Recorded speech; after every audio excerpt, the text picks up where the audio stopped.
Shall we just quieten ourselves for a moment and look to the Lord for the guidance of the Holy Spirit and His presence through this few minutes that we are spending together. Father God,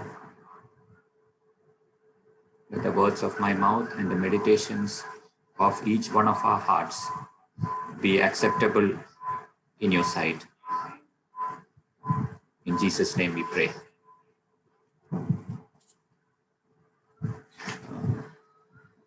Thank you for that good recap of what we discussed yesterday. We are looking at the theme of faith, hope, and love. Very apt theme for this year, the year of the pandemic. Yesterday we were looking at how relevant faith is and what does it mean to have faith in times like this. Today, I thought we will concentrate on the second aspect that Paul is mentioning in 1 Corinthians chapter 13 and verse 13, that is about hope. This again, if you remember the definition that the author of Hebrews gives in Hebrews chapter 11, we realize that this is part of the very definition of faith itself has got hope in it. So these are interconnected, we understand. So what is the kind of hope that God expects us to have in these hopeless times? Why do we call these as hopeless times?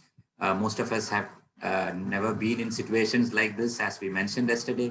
Unprecedented times, we should call them. At the beginning of this pandemic, that was the last year around March or April, there were a lot of discussions happening in social media and other things. There was one disaster management expert whom a lot of our class friends and all used to look up to, a thinker, more of a thinker. One thing that he told his followers were that you should all make a will, write a will for yourself. It looked quite radical, but he really was meaning it. He said, I have made a will for myself because I do not know at the end of this COVID pandemic whether I'll be alive or not. That was the type of input that we got in the beginning of this pandemic. In one of our school group, of course, like this WhatsApp groups that we have for our school friends, we had a lot of discussions in the beginning of the COVID pandemic. One of my friends who's a businessman, a contractor by profession, he basically builds buildings. Somebody had asked him, with all this lockdown and all, how about your targets for this year? That was the question that was asked to him. Mainly they wanted to know how the financial aspect of it, how he'll have to retarget, prioritize his goals and budget for his business enterprise. He said, I have only one target this year. That is by the end of 2020. This was in 2020 beginning that he was telling it. By April or so, he said, my target for this year is to stay alive. So very true. What happened in the last 1 year made us to realize that we very often are standing on very flimsy ground. Things which we consider as very stable have not been as stable as we thought them to be. It was a man who said, a man can live without food. He can live without water for brief periods of time and maybe even without air. But man cannot live without hope. That is the time that we are in, where our hope is taken away from us. The time that is before us, I want to concentrate on two aspects of faith. One is to compare a false type of hope with a true type of hope. What are the two types of false hopes that I want to compare with the two types of true hope? First one is a temporal hope as opposed to an eternal true hope. A temporal false hope as opposed to an eternal true hope. Secondly, an evolution hope as opposed to an enduring hope. We will come into the details slowly. First of all, a temporal hope. Temporal, if you look at the definition in the dictionary, you will realize that it has got two meanings. One is temporal means it is time related. In that sense also it is true. The other meaning of temporal is as opposed to eternal or worldly. This is opposite of eternal or opposite of spiritual. It is non-spiritual or worldly. So in that sense, is what both the senses it is true. There is a false hope that the world is selling to us, and sometimes even in Christendom, we find this being sold to us as Christian hope. It's a temporal. This picture is from 2001 when the 9/11 happened, where the World Trade Center was bombed, where it was struck by the planes, and it was burning, and there was this man who was falling, who was captured on camera. There was a lot of curiosity about the identity of the man, of course, a tragic thing that happened. But looking at this, a lot of philosophies had come. What would be this man's state as he was falling from maybe more than 100 floors above ground, and as he was going down? If you ask him, are you doing good? Yes, he was perfectly fine. When he reaches the 80th floor, the 50th floor, the 20th floor, he is perfectly fine. He is sort of enjoying the ride, but he knows this is not going to last. This is the sort of hope that very often the temporal, when we depend on temporal things that we have, as far as we are concerned, for the time being, we are okay. But how long is this going to last? It's going to be very, very temporal, very, very fleeting. Sometimes we use this word this phrase in our vocabulary also. I hope so. I hope it will rain. I hope the class will be postponed or an exam will be postponed. That sort of a flimsy hope is not what we talk about when you're concentrating on the Christian hope that Paul is mentioning in 1 Corinthians chapter 13. This kind of a temporal hope Paul mentions that again in 1 Corinthians he mentions about it. He says, if only for this life we have hope in Christ, we are of all the people, we are the most pitiable, most miserable. In various translations it is given like that. We are the most miserable people if we have hope in Jesus Christ only for this life. The famous nursery rhyme that all of us have heard about the pussycat who went to visit the Queen in London. The Queen was there with all her pomp and glory. And what did the pussycat do there? He was not taken up by the glory of the Queen or the palace. He was just interested in a little mouse under her chair. Sometimes Christians are also like that. We come to this great God of all glory, whom the Bible calls the hope of our glory, the hope of glory for us. This Jesus Christ we come to, but when we come to him, we are interested in very petty things. We miss out the glory and the inheritance that God has for his children. This very often is our case, as opposed to something that we see in people who do not have much to hope for. I was recently reading about this African-American spirituals. Originally, this was called, of course, disrespectfully, the Negro spirituals, where the Black Americans, the slaves who had been brought from Africa, they used to sing these songs. These are a genre of folk songs where they used to keep singing of hope because they had got sight of God's big purpose in their lives and they had nothing to hope for in this world. They were not free. They had very difficult lives, very difficult working conditions. There was nothing in this world that they could hope for. So they had a great vision of hope in the future. They found joy in small things, enjoyed the Bible stories. An example, I'm saying it was freedom that they lacked, and they were singing about their freedom.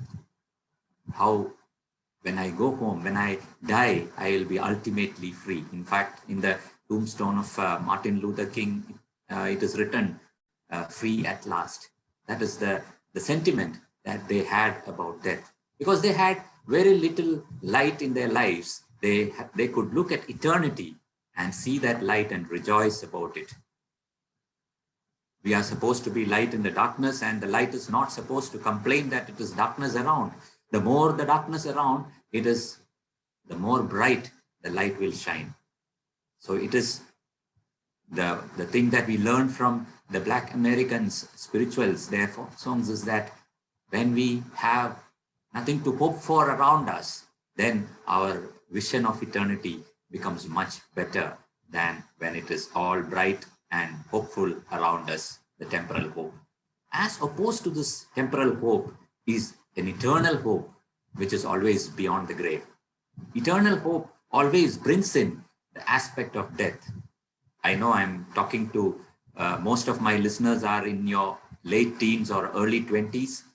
Is this the right thing to talk to you about death? That is way far away ahead of you. That may be something that you may be thinking, but death is something that is very, very inevitable.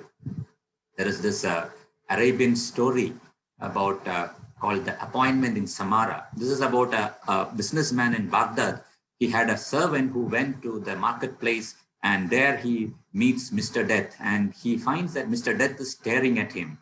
And he gets very scared. He runs home to his master and says, "Master, I have seen Death in the marketplace, and he was looking at me very menacingly. I want to run away from here before he gets me."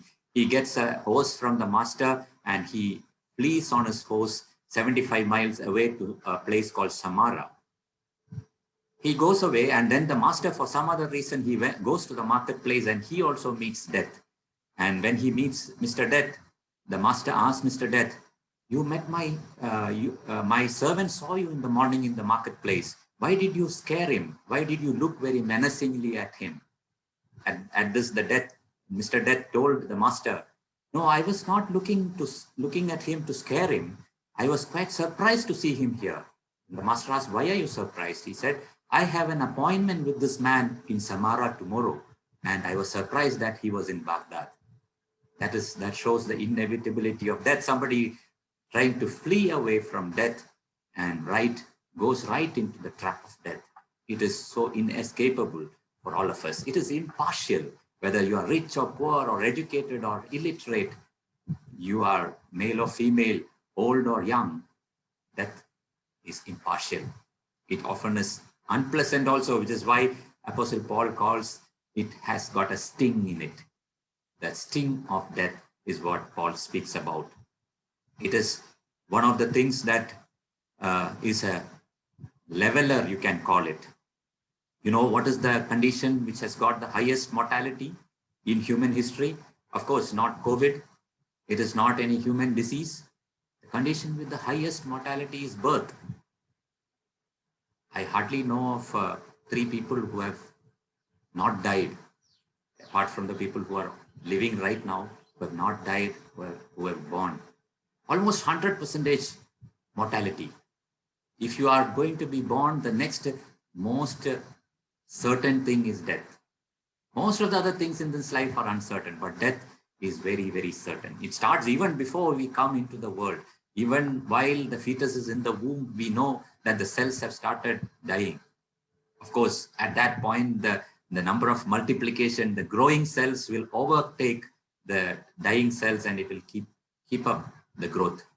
After some time in our lives, that balance changes, and there are more dying cells than living cells or growing cells or multiplying cells. It starts there. Paul in 1 Corinthians chapter 15 calls death the last enemy to be conquered. That is a beautiful chapter on resurrection and hope. He says it is the last enemy to be conquered. Death is a reality. It is not about our age.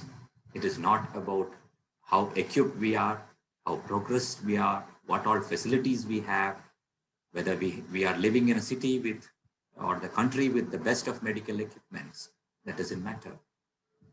The COVID times have proven it to us.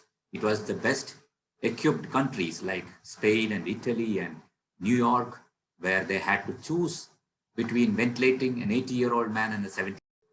Just on the basis of age, somebody had to be not given a ventilatory care in the best economies of the world. That is the world that we are living in. So this is what death is.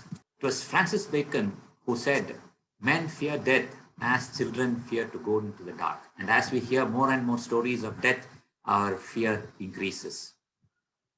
As we hear more stories about COVID deaths, our fear about COVID increases. Death is the ultimate hope killer. Why are people worried about COVID? Why are people anxious about COVID? Because COVID kills. That is the main worry that anybody has. So death has got that sting in it. It has got that unpleasantness in it, that uncertainty in it. Yet it is very inevitable. There are so many things that people, even secular writers, have written about modern day death, how it has changed over the last few decades. Very, very often, children and adults in maybe 50 years back, they would see death in their homes. Now, death has moved from homes to hospitals. Death is now viewed as a failure of medicine rather than a natural process. So, especially in medical fraternity, we somehow want to avoid death. Every death of my patient, I take it personally. I feel bad about it. That is, it looks as if I have failed. It looks as a failure to me. But it was not like that a few years back. Every family had so many children, and in many countries, including India, half of those children would die before their age of 5 or 10. Death was seen. Death was very palpable. Death was there in every home. So it was not something new for them. But in this modern era, we are less exposed to death, even in our medical profession. So we don't want to talk about sex in the conservative society. Just like that, we don't want to talk about death in this century at this point of time. It is something that we should not talk about. We should not burden people with. But that is not what the Bible teaches us. It is a reality, but it is not the real end of it. If death is not a daily reality for us, the triumph of Jesus Christ over death also will not become a reality for us. That's why it's important for us to know the reality of death and realize it is very important to know that the inevitability and the inescapability of death. I'm not scaring you, but it is very important for us to understand death, to understand hope that is eternal.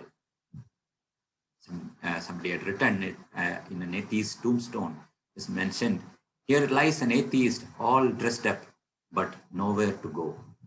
All dressed up, but nowhere to go. It seems C.S. Lewis had responded to this comment saying that, I bet he wishes that were true. That were true. Why? C.S. Lewis's point was that it is not true. It would have been good if he had nowhere to go.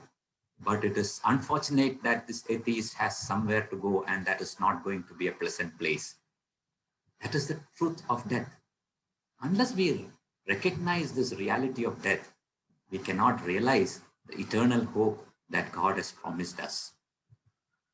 In 1 Corinthians chapter 15, the chapter that I mentioned to you about, Paul mentions death is swallowed up in victory. Where is your sting? Where is your grave? Where is your sting? This is what Paul is asking. In John 20, when Jesus is mentioning about death, he's telling, I'm just returning to my Father. That is the way of understanding death. The whole chapter of 1 Corinthians 15 talks about the glory of the resurrection. Death, the last enemy, has also been conquered. That's why many people call the resurrection day as the day that death died. The day that death died. Death is also a blessing for the Christian because death is the last of life's miseries. This life has got a lot of problems for us. Apart from our finishing our assignments and doing our exams and waiting for the results, there are lots of other miseries that are awaiting human beings in this world, and death is the last of them. That is something to praise God for. And it is also an escape from our fallen state. If when man died spiritually in the Garden of Eden, if God had not allowed them to die physically, then this would have been an eternal state of misery. It was God's grace that allowed human beings to physically die so that they can, depending on their decision that they make, they can at least be in eternity with God. As our famous poet Rabindranath Tagore put it, death is just putting out of the candle at the dawn. When the sunlight comes in, you don't need the candle anymore. It is just putting out the candle at dawn. That's what he's mentioning It's a blessing. That doesn't mean that we do not become sad over death. Many of us have people whom we very closely knew have lost their lives in the last 1 year. Unexpectedly. We grieve, but we do not grieve as people who do not have hope. That's what 1 Thessalonians say. You also grieve, others also grieve, but there is a difference in our grief. We grieve with hope. That's the same about our lament. We do not criticize and rage against the situations as hopeless people. We are people who are hopeful, who accept that there is hardship in this life. That is the reality of this life, but that only shows that we are bound for another home and another life. It is just the homesickness for heaven that is causing this unpleasantness of this life. It was a Chinese Christian who said, the hardship of this life reveals the reality of a better life. That is what death as a blessing teaches us. This is very important for us to know. How do we cultivate this eternal hope in our lives? In fact, this was a discipline among Christians in the olden days. This was a discipline, memento mori, which means remembering death. Remembering death.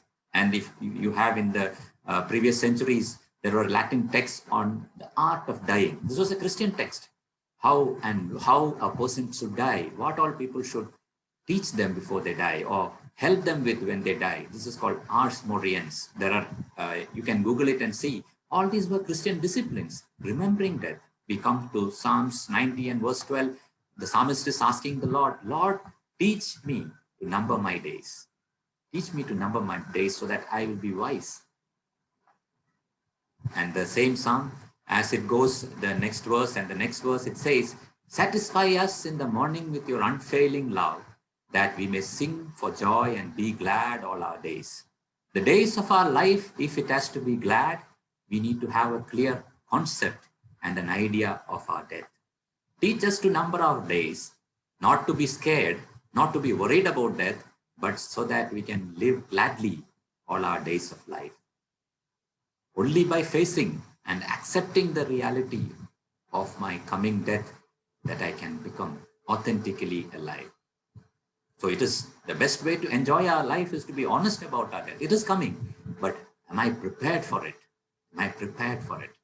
I have read the story about a pastor who was given this diagnosis in the hospital that he has an incurable cancer and he has a few more months only to live.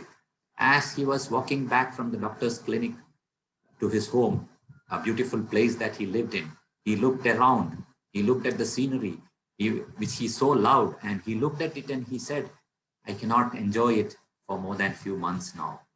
What a sad state. He was feeling very depressed inside. Then suddenly this thought came to him and he thought about the eternal hope that he has. And then he looked at the mountain and the stream around and he said, mountains, you will be dead and gone. Streams, you will be dead and gone, but I will be here even when you are not there in the new heaven and the new earth that the Lord is preparing for me. That is the type of eternal hope that the Christian hope the Bible is offering to us. The cultivation of that type of a hope. So when we talk about hope, even in our circles of Christianity, let us ask ourselves, is it a temporal hope of some flimsy things that we are talking about? Or are we talking about something beyond the grave, something beyond death, something that can challenge death, that can take away the sting of death? That is the eternal hope. The other aspect that I would like to briefly share with you is evolution hope versus enduring hope. Evolution hope is the hope that is based on human progress. Yes, we have found a vaccine for COVID. There are so many vaccines in the world about COVID now. There are antivirals we have found. There are anti-inflammatories that we have found. These are all human progress. So we are hoping that at some point in future, not us, the people who are the proponents of evolution hope says at some point in future, human beings will be so progressed, their knowledge will be so good that there will not be any problems. That is one thing that we can hope about. Knowledge increases, life becomes better. But look around us. Is that what is happening? Of course, knowledge has increased. There is no doubt about that. But has knowledge really improved our lives or complicated our lives? We need to seriously look at this. Will human progress give us lasting hope? There are two main problems. I'm not going to spend a lot of time on that, but I just want to put this across to you and leave it for your thought. There are two issues with this hope of human progress. One, it doesn't take into consideration sin, human depravity. We wrongly presume that as knowledge increases, people will use all these knowledge more and more for the human progress or becoming better. That is not the case, unfortunately. Second is ultimate oblivion. Of course, you forget that word. I'll come back to that. Human depravity. Examples, you have knowledge, you have progress, you have also got global warming. We do not know how long this world is going to sustain this. You have knowledge, you have research happening, and you also have easy spread of pandemics. People moving from every country to the other country, very easy spread of pandemics. We even have the doubt whether the very COVID pandemic was an accident because of a human research. Of course, not proven. This is the latest article from Nature in this month, June, Nature edition. Just last week, June 17th, you can see this, what the COVID lab leak hypothesis is. What if it were true? It was human progress that has actually put us in this tight spot right now. Is it progress that we can put our hopes on? High-tech weapons. It is the best technology of the world always goes to the armed forces, be it in US or in Israel. This is the Israel armed forces chart that is shown. In India also, the best technology that is available will go to the defense forces to kill each other, to fight with each other. That is the level at which human depravity is. Now, there is economic disparity. When humans progress, does that mean everybody progresses? Unfortunately not. There is the depravity that causes economic disparity. Just few examples. How is the world's resources divided? This is from 2015. You can see that 0.7% of the world's population enjoys almost 40% of the world's wealth, whereas 68% of the world's population enjoys less than 3% of the world's wealth. More than 50% of the whole world's wealth, it is believed, are under the control of people who can fit into an aeroplane. It's that less number of people who have the maximum number of. Has COVID changed the situation? Of course, it has made poor people poorer. This is Oxfam's data, how the virus has become an inequality virus. The COVID virus has become an inequality virus. It took just 9 months for the fortunes of many billionaires to return to almost the pre-COVID levels. And many, you would have read that in paper, including Indian billionaires, they have increased their wealth. The wealth that has increased over the COVID times for these people are sufficient to give free vaccines to the whole world and keep people from falling into poverty. So what we find as progress in human species cannot be equated into something that gives us hope. Is that hope? Maybe lockdown means sitting at home and enjoying with your family for somebody, but lockdown meant walking across a country like India for the migrant laborers. Same lockdown meant two different things, worlds apart. So it is not something that we can really put our hope in. Human progress is not something we can really put our hope in. The Bible very clearly warns us in 1 Corinthians chapter 8 and verse 1, knowledge puffs up, only love builds up or edifies. The human depravity, unless it is taken into consideration, we will go wrong in all our calculations. The heart is deceitful above all things and desperately wicked. Jeremiah chapter 17 and verse 9. Who can know it? Because the heart is deceitful, human progress is not something that we can put all our eggs in. We cannot bet on it to take our hope to a different level. The second point against hope, I am not going to spend time on, is ultimate oblivion. Oblivion means you will be totally forgotten and gone. After your death, nothing is there. You are just atoms. If it does not make any difference in the end, it doesn't matter whether you do your homework or not, whether you attend your exams or not, whether we should progress or not. Why do we have to hope at all? Why anything in this world? That is a very miserable place to be. I really sympathize people who do not have a hope, who think that this is all that it is. What a miserable place to be. I can confess that I do not have enough faith that it takes to be an atheist. It takes a lot of faith to be an atheist. I do not have that, I realize. It was Bertrand Russell, one of the most famous atheists, who said, we are just a collocation of atoms. Nothing matters. Nothing preserves us beyond life. Everything that we have here, our relationships, hopes, fears, ambitions, loves, beliefs, nothing matters. Everything is gone after we are dead. What a sad state. Do we believe in God just because we are afraid of it? Yes, that is a very common argument against people who believe. It's like scientist Stephen Hawking, who said heaven is a fairy story for people who are afraid of the dark. Of course, it was Professor John Lennox who responded to that, saying atheism is the fairy story for people who are afraid of the light. Very true. Are we afraid of the light? The light that Jesus professes, that Jesus offers. I'll be happy to know that I am not just a collocation of atoms. I am fearfully and wonderfully made by a loving God with a purpose for my life. What a great relief it is. What a great consolation it is, even in the time of grief. Even in those seemingly hopeless times, what a great relief it is. This is in stark contrast. This evolution hope is in stark contrast with the enduring hope that the Bible promises us. When we live in a world which is awaiting destruction, what is the right hope? It is not hope in a cure or a vaccine or an economic stimulus, but hope that comes from the conviction that you and me are part of an unshakable kingdom. We are part of an unshakable kingdom. That is a hope which will be enduring. It is a hope of glory, which is not a philosophy, but it is a person, the person of Jesus Christ who is in me.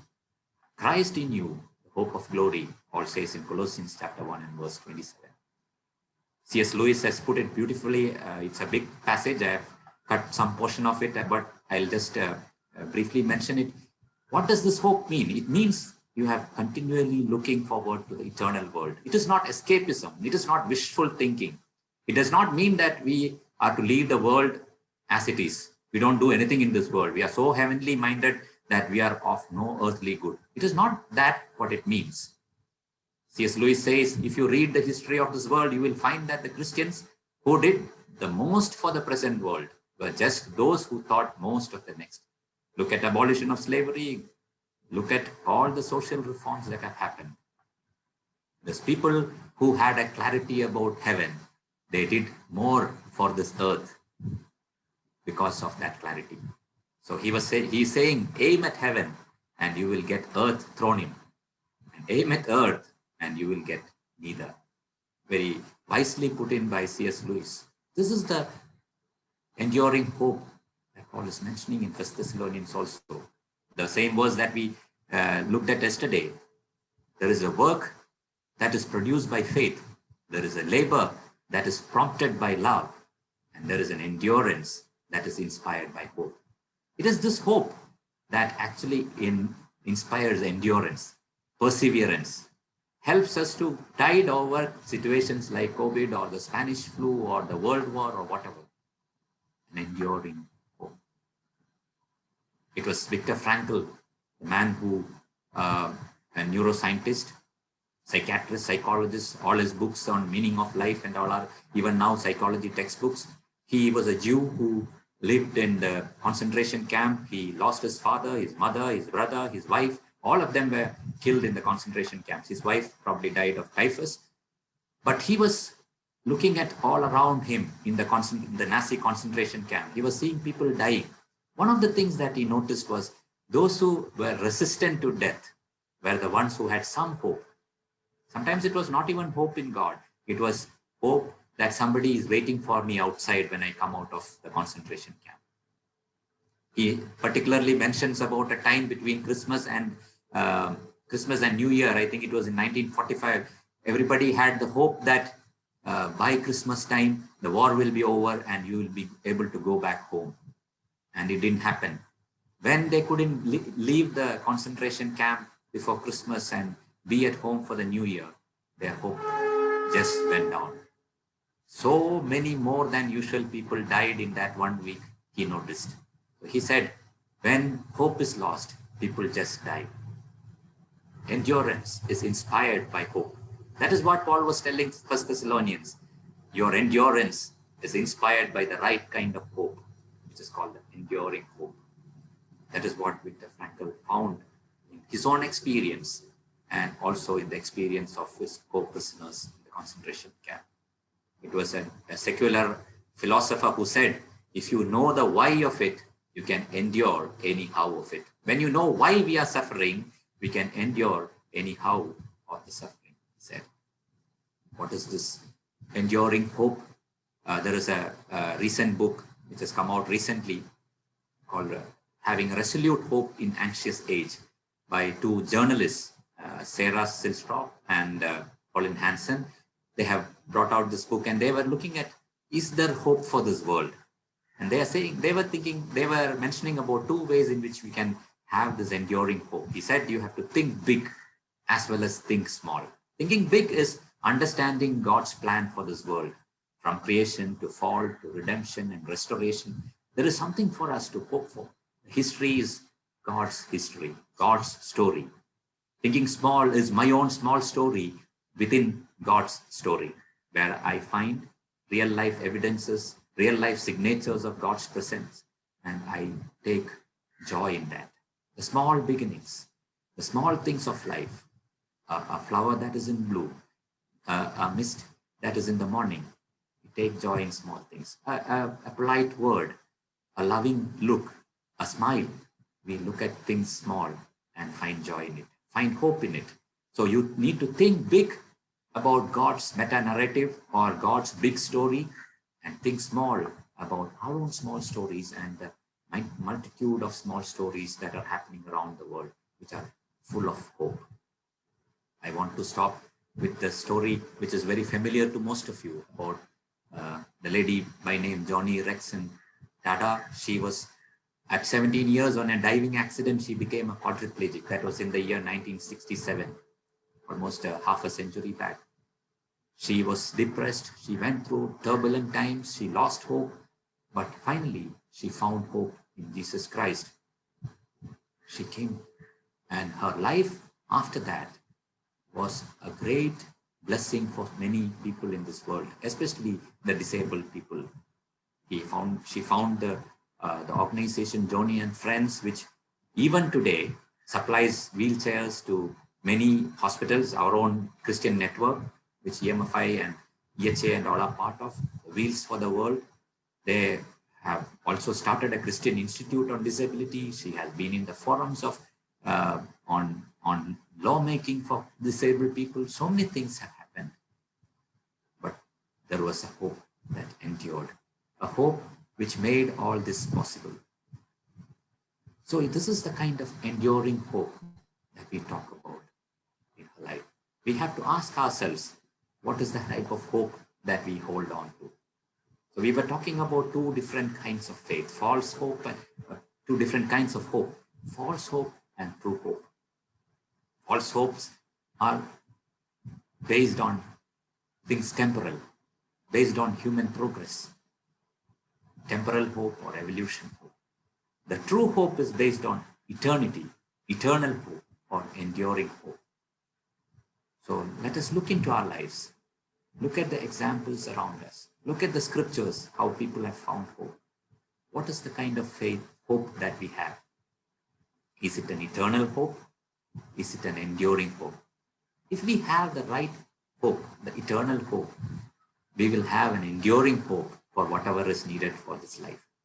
May the Lord help us, each one of us, in our own respective areas of life, of ministry, of involvement. May we find this hope to be sustaining us, not only in the life after, but also to endure in this life, even as in a time like this of the COVID pandemic. May God bless us. Thank you.